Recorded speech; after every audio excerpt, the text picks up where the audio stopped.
Welcome to my channel one step vision.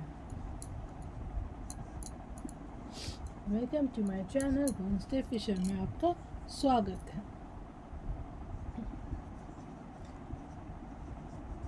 आज मेरी आवाज़ थोड़ी गड़बड़ है, तो आज हम इस तरह से पढ़ेंगे और शॉर्ट में ही समझेंगे आगे। आज हमारा विषय होगा वो है संस्कृत। तो वेलकम। तो आज हम संस्कृत में आगे क्या पढ़ेंगे वो हम आज जानेंगे।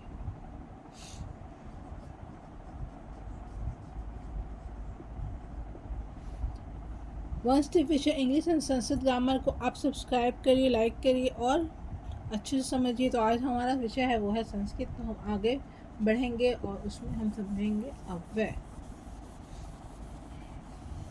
आज हम जो पढ़ेंगे वो है हमारा विषय अव्यय। तो अव्यय क्या होता है?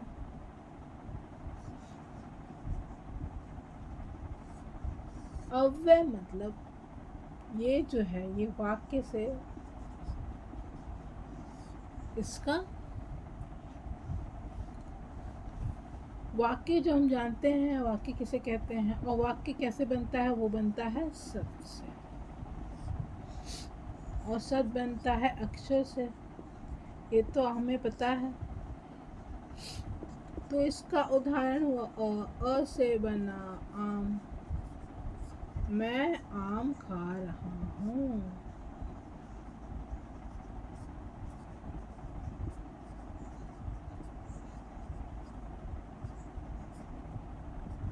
तो खा रहा हूँ ये तो चेंज नहीं होने वाला है। तो ऐसे शब्द जिनमें कोई परिवर्तन ना हो उन्हें हम अव्यय कहते हैं। तो कैसे शब्द, कौन से शब्द आएंगे हमारे हिंदी या संस्कृत में जिनका कोई परिवर्तन ना हो, जिसमें कोई बदलाव हम ना लाएं, उसे हम अव्यय कहते हैं।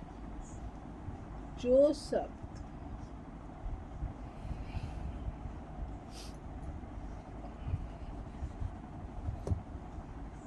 जिस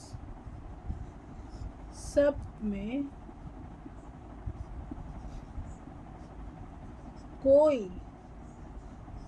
परिवर्तन आपको हार्ड लगेगा, लिखने में कठिन लगेगा, तो आप उसे बदलाव भी लिख समझ सकते हैं। बदलाव ना ला पाए उन्हें हम क्या कहते हैं? उन्हें हम अव्यय कहते हैं।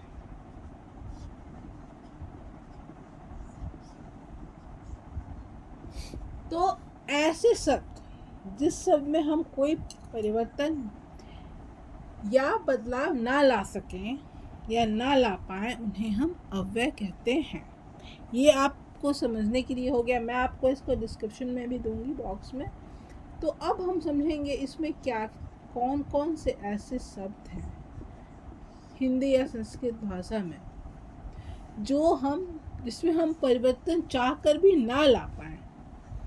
तो संस्कृत पढ़ रहे हैं हम लोग, तो आज हम लोग समझेंगे अत्र। अत्र मतलब यहाँ।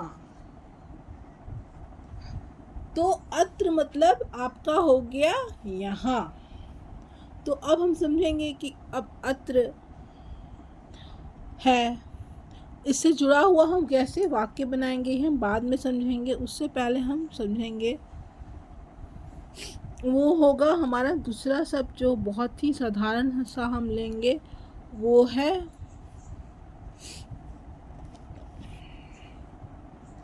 तत्र। इसी से मिलता जुलता। तत्र मतलब वहाँ, कुत्र मतलब कहाँ। ये सब जो है ये सब आपका संस्कृत का वर्ड मीनिंग है जिन्हें आपको याद करना है। तो ये हम 3-4 शब्द ले रहे हैं और हम सबसे आसान लेंगे वो है च मतलब और। ठीक है। तो अब हम समझेंगे कि इससे मिलता जुलता शब्द हम कैसे बनाएंगे। तो मैंने आपको कुछ रूल बताया है था पहले भी, और हम आगे भी इसे अच्छे से समझेंगे ताकि हम इसे और अच्छे से आगे वाक्य बना लें। तो अब हम जो पहला वाक्य लेंगे वो है हमारा च। च से मिलता जुलता वाक्य हमें बनाना है इसे लेके। च मतलब हुआ और, राम और श्याम, या हम ये लिख सकते हैं, क्या लिख सकते हैं, कोई भी हम दो व्यक्ति का नाम, वो स्कूल जा रहे हैं। तो राम और श्याम, हिंदी में क्या हुआ, राम और श्याम, राम और श्याम स्कूल जा रहे हैं। या और भी अच्छा से नाम हम लोग ले सकते हैं, एक अंकिता, या फिर और आसान नाम हमें ले सकते हैं, वो है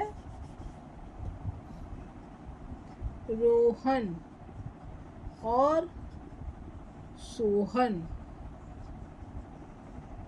रोहन और सोहन स्कूल जा रहे हैं।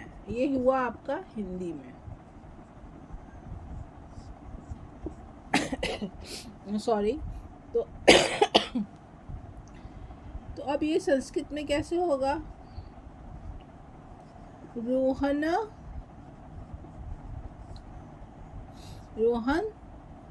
और सोहन, रोहन सोहन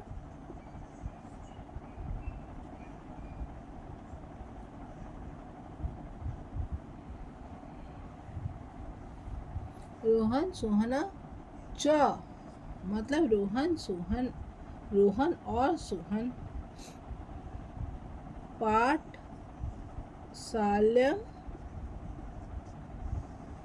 जा रहे हैं। मतलब ये काम जो है ये आपका हो रहा है।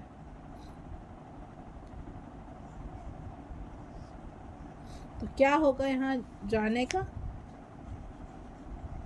दो व्यक्ति हैं तो क्या होगा यहाँ पे,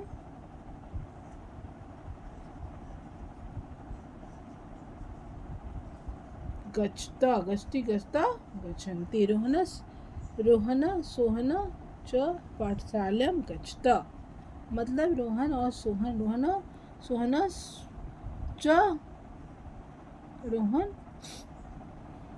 रोहन और सोहन पाठशाला मतलब स्कूल जा रहे हैं, पाठशाला को जा रहे हैं। तो ये हुआ हमारा कुछ अव्यय शब्द जिन्हें हम कोई भी बदलाव नहीं ला सकते हैं। ये एक हमारा एक, आप इसे एक रूल भी कह सकते हैं, या एक अव्यय शब्द को हम पहचानने का एक तरीका भी है कि हम उसमें कोई भी बदलाव नहीं ला सकते हैं। तो इसमें हम कोई भी किसी भी तरह का बदलाव नहीं लाए, मगर इससे जुड़ा हुआ हम क्या बनाए, एक संस्कृत में और हिंदी में एक वाक्य बनाए। तो हमारा आज का जो टॉपिक है, जो हमारा विषय है, वो है हमारा, जो आज हमारा पाठ होगा वो होगा हमारा अव्यय। तो इससे जुड़ा हुआ है, मैं इसका परिभाषा उदाहरण सहित आपको आगे वीडियो में, आपको लिंक में मिलेगा, आप उससे पढ़िएगा। आगे इसको भी हम बढ़ाएंगे, ज़्यादा इसको मैं खींचूंगी नहीं, ज़्यादा ये है नहीं चैप्टर में कुछ, बस आपको इसका कुछ चार्ट मैं दूंगी जिसमें आपको मिलेगा, आपको क्या मिलेगा, उसमें कुछ रिलेटेड वर्ड्स मिलेंगे जो अव्यय को डिस्क्राइब करेंगे, ठीक है। तो चार्ट दूंगी मैं इसका, उसमें आपका शब्द कोश होगा जो आपको अव्यय को सीखने में मदद मिलेगा, जिसको आपको याद करना है और समझना है। जिसमें शब्द होगा उसका संस्कृत में क्या उसे लिखा जाता है, मतलब संस्कृत का आपको वर्ड मीनिंग याद करना होगा, और कैसे उससे रिलेटेड हम वाक्य बनाएंगे वो हम आगे समझेंगे। आज का जो हमारा जो आज का टॉपिक है, जो आज अव्यय, ये बहुत ही इम्पोर्टेंट टॉपिक है। इससे जुड़ा हुआ इसके 5 तरीके, मतलब इसके 5 भाग हैं। इसके कितने भाग होते हैं? ये 5 भाग होते हैं, 5 भाग होते हैं। और मेनली हमें 2 ही पढ़ना है। पहला है हमारा उपसर्ग, ठीक है, उपसर्ग और प्रत्यय। तो हमें यही आपको आज अभी के लिए हम लोग को यही पढ़ना होगा कि उपसर्ग क्या होता है, प्रत्यय। ये आपका नेक्स्ट चैप्टर होगा, उपसर्ग प्रत्यय। पहले हम अव्यय पढ़ेंगे। अव्यय के 5 भाग होते हैं। हमें क्या पढ़ना है? उपसर्ग और प्रत्यय, ठीक है। तो मेन आपको उपसर्ग और प्रत्यय से रिलेटेड क्वेश्चन हिंदी और संस्कृत में आते हैं। तो आज हम जो समझेंगे वो यहीं तक था। और स्वास्थ्य कारण के कारण मैं आगे आपको अभी नहीं पढ़ा पा रही हूँ, मगर मैं इससे जुड़ा हुआ क्वेश्चन ज़रूर दूंगी डिस्क्रिप्शन बॉक्स में। आप मेरे चैनल को सब्सक्राइब करिए। वन स्टेप विषय, इंग्लिश एंड संस्कृत ग्रामर।